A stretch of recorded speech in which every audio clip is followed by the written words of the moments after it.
Each team has 6 players on the ice, 3 forwards, a left winger, a right winger, and a center, 2 defensemen, and a goaltender or goalie. The object of the game is to shoot the puck using your stick into the opponent's net.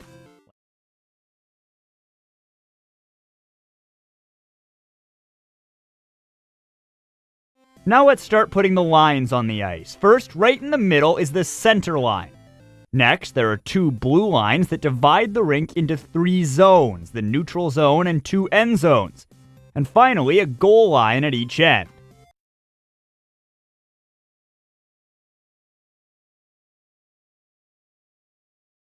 Now let's add the Faceoff Dots. There's 9 Faceoff spots on the ice, 1 at center, 2 in each end zone, and 4 in the neutral zone. And the last thing is the Goalies Crease. This is basically the goalie's home.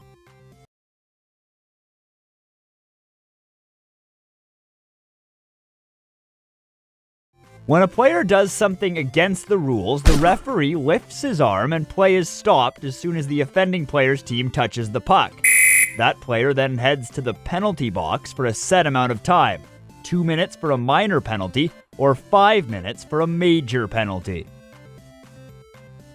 When the offending player is in the penalty box, his team is short-handed. This means they have less players on the ice than their opponent, and the opposing team is now on what's called a power play. If another player on a team already short-handed takes a penalty during the penalty kill, they're sent to the box as well.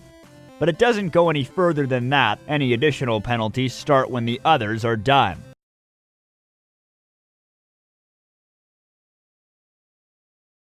At the beginning of the first period, teams line up for a face-off at center, the referee drops the puck, and the game begins.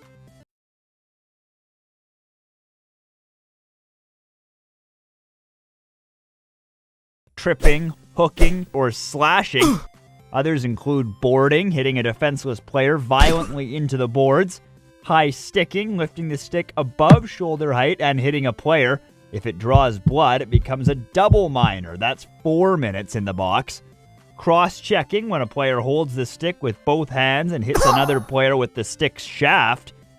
And of course, there's fighting.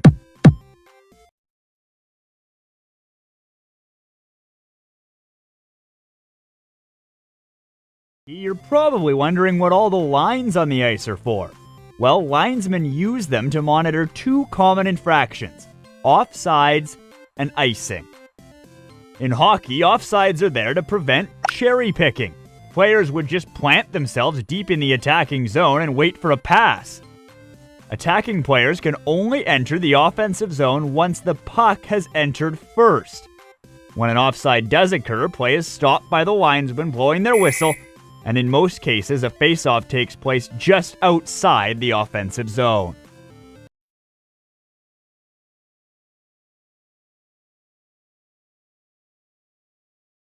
Icing was made to prevent easy defending. It was introduced to stop teams from just sitting on their leads by simply clearing or dumping the puck from their zone over and over again. To illustrate icing, we only need to look at the main center red line and then the 2 goal lines. If a player shoots the puck from behind their side of the red line and it passes the opponent's goal line, that's icing. The linesman blows the whistle and a face-off takes place in the defensive zone of the offending team, the one that shot it down the ice.